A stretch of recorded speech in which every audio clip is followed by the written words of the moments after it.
Thanks very much for staying with us. Time now for Africa News with me, Georgia Calvin-Smith. Tonight, a jailbreak and a suicide bombing in the northeast of Nigeria highlights the ongoing uncertainty the country faces over security and the threat of Boko Haram. The insurgents are the main suspects for the attacks. Also, the African Union puts pressure on Burkina Faso to get its house in order, threatening sanctions if civilian rule isn't returned within a fortnight. The interim leader appointed by the military has been speaking to the opposition today and says he's committed to handing over the reins soon. And the Congolese army clashes with rebels in the east as citizens in the beleaguered town of Beni say they fear another massacre and demand more help. First up, Boko Haram insurgents are suspected as being behind a trio of attacks that have underscored the country's worsening security crisis. 132 prisoners are at large after gunmen blasted their way into a prison in Kogi State on Sunday. Meanwhile, in Adamawa State, tens of thousands of people continue to flee following the recent seizure by militants of the commercial hub of Mubi. Meanwhile, at least 15 people were killed in Patiskum on Monday in a suicide bombing at a gathering of Shiite worshippers. Responding security forces have been accused of killing several civilians at the site. Aminu Abubakar tells us more. According to the leader of the Shiite sects in Patiskum, security forces, mostly soldiers, came after the suicide blast by 15 people and opened fire on the congregation, killing 6 people. And now they have over 50 been treated for wounds in hospital. And regarding the jailbreak, the prison had been hit by Boko Haram before, is that right?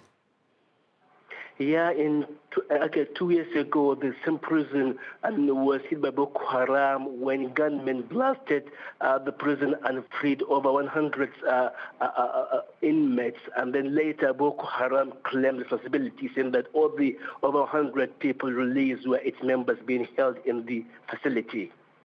Aminu Abubakar there for us in Kano.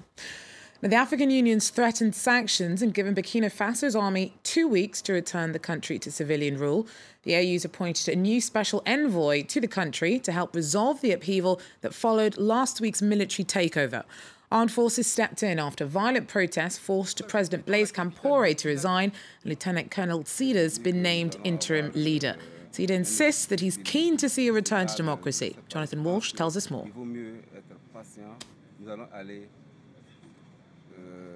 Things really moved forward today between the opposition and Lieutenant Colonel Isaac Sida, who was designated by the army to lead the country for the time being. This morning, Sida made a statement and said he was asking for a quick transition that would respect the constitution. He also said that an opposition leader should be named to lead a transitional body. This comes after days of unrest. On Sunday, another protester was killed in front of the National Television building. But Sida also said that there is still some work to be done before making a final deal. We need to take into account civil society, everyone.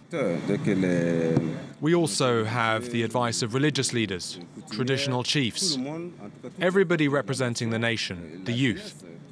All these people must tell us how they see things. Later in the day, the opposition parties made another step forward. They held a meeting, the main opposition leaders held a meeting, and they said they were accepting the terms of Isaac Sida. They also said that new discussions will take place among the opposition leaders to decide who should be named to lead the new transitional body. Jonathan Walsh there for us in Ouagadougou. The Congolese armies clashed again with rebels blamed for recent massacres in the east of the country. The governor of the troubled North Kivu province fears ADF forces are preparing to strike again after around a dozen people were killed in an attack over the weekend. The people of Beni are frightened and exasperated. On Sunday, they took to the streets after a dozen people were killed in the town. The authorities say the attack was carried out by the ADF, an Islamist rebel group from Uganda. Residents argue that security forces are not doing enough to stop the killings. These people were killed. And yet here in the area you have the Congolese army, the police, the UN forces.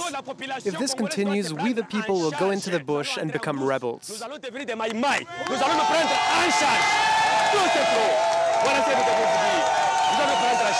The attack took place just a few hours after President Joseph Kabila had left the town.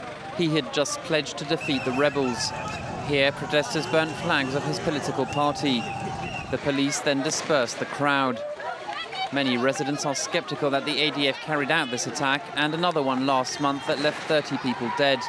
They say the insurgents don't usually use machetes in the town centre and no suspect has been arrested.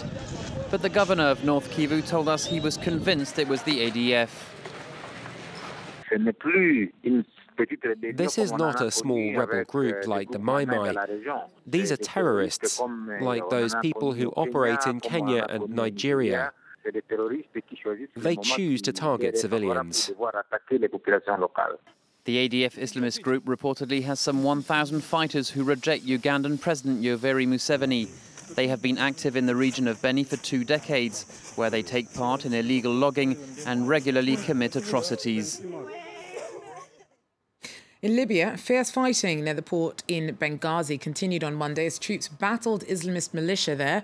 The army is trying to wrest back control of the eastern city and had called on people living in one central neighbourhood to evacuate by midday Monday ahead of a major operation. Our regional correspondent Maureen Casalas gives us the latest. Well, the army, the special forces and supporters of former General Khalifa Haftar seem now to be controlling parts of Benghazi in a fight against Islamist militias. There is still intense fighting in eastern and downtown districts, according to inhabitants. But for the first time, the Islamist militias no longer have the upper hand on the city. What's different from the situation a few months ago is that men fighting Islamist and jihadi groups still confident enough to go inside most parts of the city. Heavy clashes have been going on since May in Benghazi, but what changed really since mid-October is that many residents have actively supported the operation against Islamist militias and jihadi groups. On Monday, the Confederation of African Football made clear that it's standing firm over its decision to keep the schedule for next year's African Cup of Nations as is. This despite concerns over West Africa's Ebola outbreak. CAF has said that host Morocco has until Saturday to agree to the dates or it'll lose the tournament. Morocco had decided not to hold the event at the start of 2015, asking for a delay over fears that fans coming from Ebola-affected countries could bring the infection with them. The epidemic so far killed around 5,000 people. And long lines have sprung up around the building where the body of late President Michael Sata is lying in state. The Zambians flocked to the site to pay their respects. The leader died in London last week and his remains were returned to Lusaka over the weekend. The public will be able to visit his body until his funeral on November the 11th. Well, that wraps up African News from me. Stay with us, so more coming up after a short break.